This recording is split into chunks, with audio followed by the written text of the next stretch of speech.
Bismillahirrohmanirrohim. Assalamualaikum warahmatullahi wabarakatuh. Bagaimana kabarnya hari ini soleh dan solehah? Alhamdulillah kita masih diberikan kesehatan sehingga kita bisa bersama-sama untuk melaksanakan pembelajaran pada hari ini. Maka dari itu kita harus selalu semangat walaupun masih dalam PJJ. Semoga kita selalu diberikan kesehatan dan berada dalam lindungan Allah Subhanahu wa Ta'ala. Sebelum memulai pembelajaran pada hari ini, mari kita bersama-sama membaca bismillah. Baca bismillah dulu, baca bismillah, baca bismillah, baca bismillah, baca bismillah dulu. Hari ini kita akan belajar tentang iman kepada Nabi dan Rasul. Tetapi apa sih yang dimaksud dengan iman? Iman adalah percaya terhadap apa yang diyakini oleh hati, diucapkan dengan lisan, serta diwujudkan dengan perbuatan. Dalam ajaran Islam, kita mengenal istilah rukun iman. Rukun iman merupakan hal yang penting yang harus difahami oleh umat Islam sejak dini. Jumlah rukun iman ada 6. Yang pertama, iman kepada Allah. Yang kedua, iman kepada malaikat. Yang ketiga, iman kepada kitab. Yang keempat, iman kepada Nabi dan Rasul. Yang kelima, iman kepada hari akhir. Dan yang keenam, iman kepada qada dan qadar.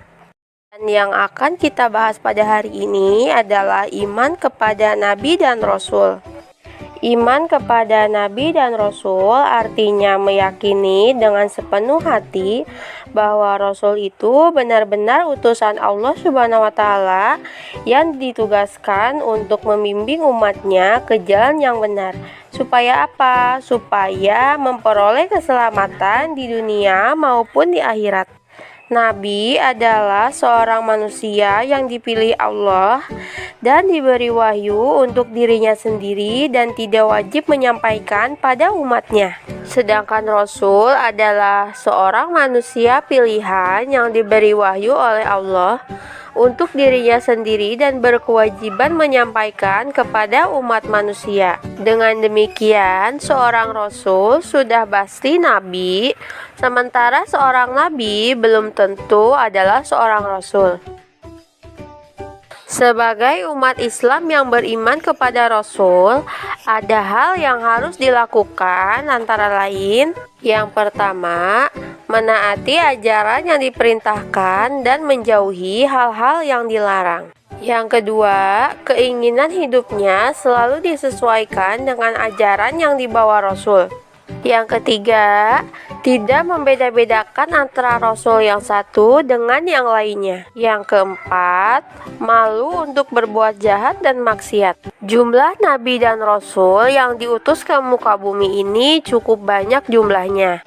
Hanya Allah saja yang mengetahui dengan pasti jumlah Nabi dan Rasul utusannya. Dari sekian banyak Nabi dan Rasulnya, ada 25 orang Nabi dan Rasul yang wajib kita ketahui oleh umat Islam. Adam, Idris, Nuh, dan Hud, Soleh, Ibrahim, Lut, Ishak, Ismail, Yakub, dan Yusuf, Su'eb, Harun, Musa, Daud, Zulkifli, dan Sulaiman, Ayub, Yunus, Zakaria, Ilyas dan Ilyasa, Yahya, Isa, dan Muhammad. Para Nabi dan Rasul termasuk orang yang maksum, artinya terjaga dari perbuatan dosa dan kesalahan. Maksudnya adalah walaupun mereka berbuat salah, Allah akan langsung menegurnya dan memperingatkannya serta mengampuninya karena kesalahan mereka tidak disengaja dan sebagai pelajaran bagi umat manusia yang lain. Di antara 25 nabi dan rasul tersebut, terdapat nabi dan rasul yang mendapat sebutan ulul azmi. Gelar ulul azmi diberikan kepada nabi dan rasul yang mempunyai kesabaran dan ketabahan yang luar biasa dalam menyampaikan risalah agama yang dibawanya. Jumlah ulul azmi ada 5, yaitu Nabi Nuh, Nabi Ibrahim, Nabi Musa, Nabi Isa, dan Nabi Muhammad. Untuk membuktikan kerasulannya, beberapa nabi dan rasul tersebut diberikan mukjizat. Mukjizat adalah kejadian luar biasa yang dialami oleh rasul sebagai tanda bahwa ia adalah utusan Allah. Yang pertama, mukjizat kauniyah, yaitu mukjizat yang berhubungan dengan peristiwa alam seperti terbelahnya Laut Merah dengan tongkat Nabi Musa alaihi salam.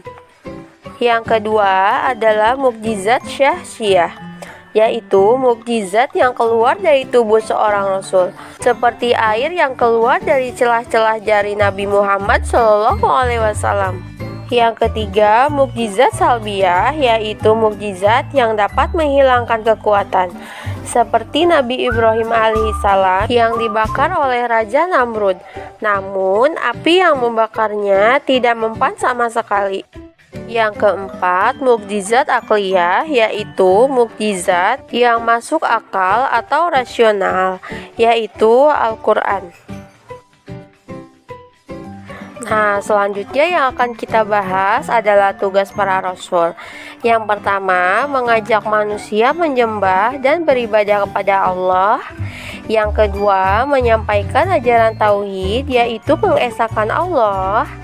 Yang ketiga, mengajarkan agar hidup berakhlak mulia. Yang keempat, menjadi suri teladan yang baik bagi umatnya.